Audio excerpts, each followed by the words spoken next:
Oke, buat teman-teman yang sering nonton channel ini mungkin sering menemukan saya mengeluhkan stok dari laptop-laptop yang ada di Indonesia.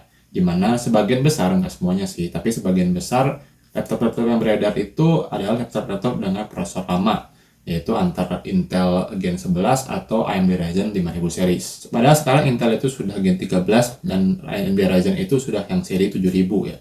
Ya memang sebenarnya secara perspektif bisnis mungkin ini masuk akal ya, karena saya kira merek-merek yang global seperti Asus, Acer, HP, kemudian Lenovo itu di Indonesia atau mungkin secara global itu mengalami overstock prosesor-prosesor yang lama ya. Jadi logikanya nih, karena masih banyak yang lama, nggak masuk akal dong kalau kita masukin yang baru, ntar yang lama makin susah kejualnya. Ya jadi nggak masuk akal aja secara bisnis. Nah, tapi di luar itu ternyata ada satu merek yang sekarang itu berani banget melakukan yang bisa dibilang mungkin gak masuk akal ya, yaitu adalah Advan. Advan nih, merek yang biasanya terkenal akan HP-HP murahnya atau barang elektronik kelas budget atau kelas untuk pelajar ya. Bahkan bisa dibilang Advan itu lebih underdog lagi ketimbang Axio. Dia meluncing satu laptop yang menurut saya itu secara value itu sangat sulit dipercaya. Gak lain adalah yang lagi heboh belakang ini, yaitu adalah Advan Laptop Work Plus ya.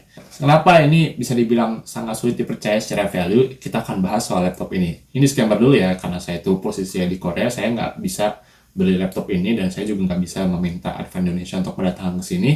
Jadi saya akan bahas secara spesifikasi. Tapi kalau mau lihat review lengkapnya sudah banyak yang bahas ya. Buat yang mau dengar perspektif saya, kita akan bahas laptopnya sekarang ya. Jadi apa sih yang spesial dari Advan Work Plus ini? Nih, pertama kita lihat dari prosesornya aja. Dia itu sudah pakai AMD Ryzen 5 6600H.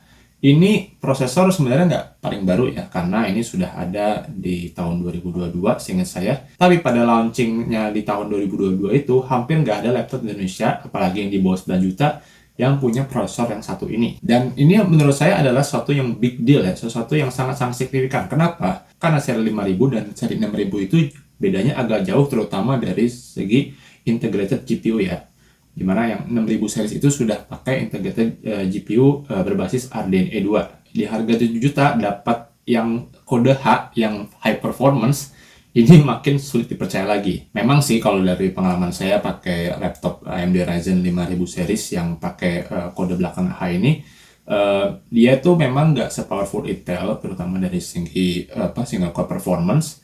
Tapi dari segi kehematan daya, yang seri H-nya AMD Ryzen itu menurut saya masih sangat-sangat bagus ya. Jadi waktu saya pakai Asus VivoBook Pro 16X saya itu, saya juga agak sulit percaya nih kalau ternyata battery life masih bagus. Dan AMD Ryzen 6600H itu dia punya core yang nggak sedikit ya. Dia punya core 6 buah, thread 12 buah. Jadi ini bisa dibilang prosesor yang high performance. Nah, ini saya juga melihat nih satu tear down dari website hybrid.co.id. Dia itu dapat dual fan dan heat pipe juga nggak hemat-hemat ya. Misalnya heat pipe itu nggak ngirip. Dan menurut saya ini sudah sangat-sangat luar biasa. Ini sangat-sangat jarang ditemukan apalagi di harga segini. Jadi memang 6600H itu ya, ini prosesor seri H itu memang bisa panas ya. Tapi kalau selama coolingnya bagus itu, segi panas itu masalah panas bisa diselesaikan. Oke, kita lanjut. Displaynya itu dia 14 inci.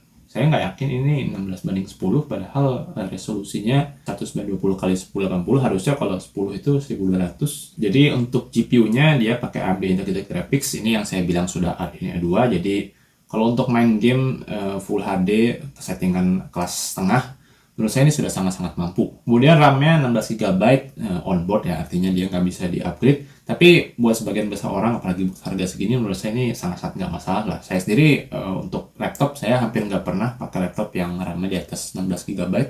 Dan 16 GB menurut saya sudah sangat-sangat cukup, apalagi untuk pekerjaan yang nggak terlalu berat-berat amat. Untuk storage-nya dia 512. Sudah dapat OS juga, Windows original. Kemudian juga dia punya port 2 buah USB Type-C. Ini harusnya di sebelah sini nih 1, 2, kemudian ada micro SD, good, nice to have ya. Kemudian ada USB 3.2 Gen 2, ini seperti di kanan kiri, satu di sebelah kiri, satu di sebelah kanan. Kemudian ada HDMI, kemudian ada earphone jack.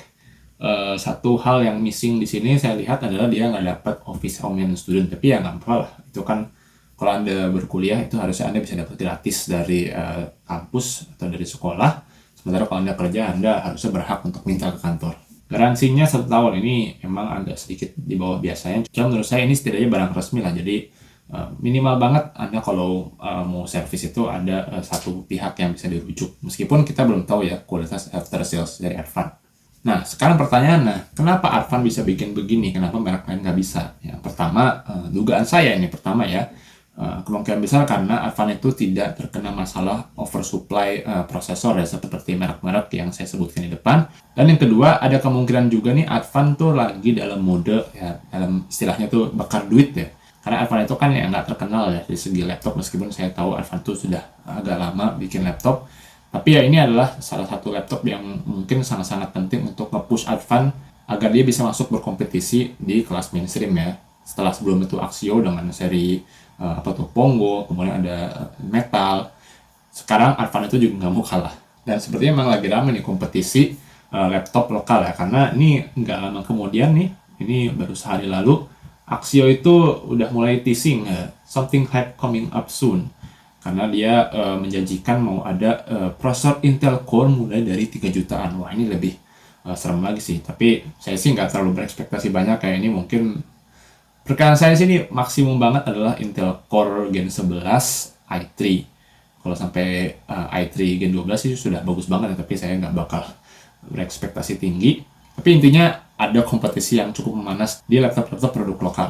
Nah, pada intinya saya itu harus mengapresiasi Advan karena mereka itu berani banget ngerilis laptop dengan harga 7 jutaan yang speknya itu beneran mumpuni ya. Dan menurut saya sih 7 jutaan itu adalah harga yang sangat-sangat cocok buat mayoritas orang untuk beli laptop yang performanya itu cukup baik dan bisa tahan dalam jangka waktu panjang. Saya sendiri waktu saya berkuliah dulu, mulai 2009 itu saya mulai dengan laptop yang harganya 7 jutaan. Dan dari harga segitu saya dulu dapat i5 yang bisa dibilang cukup bagus, kemudian juga performanya bagus dan baterainya juga bisa tahan lama. Menurut saya untuk kegiatan serius seperti kuliah atau bekerja, laptop yang di bawah 5 juta itu menurut saya mungkin agak-agak terlalu ngirit, dimana mungkin akan ada banyak kompromi, utamanya adalah build quality dan soal prosesor. Kalau sampai Advan itu merilis laptop yang seperti ini lagi dalam jangka waktu mungkin 3 bulan atau 6 bulan di depan ya, menurut saya ini akan sangat-sangat berpengaruh terhadap pasar laptop di Indonesia. Bisa jadi nih merek-merek lain akan mulai banting harga gara-gara ada laptop-laptop dari Advan yang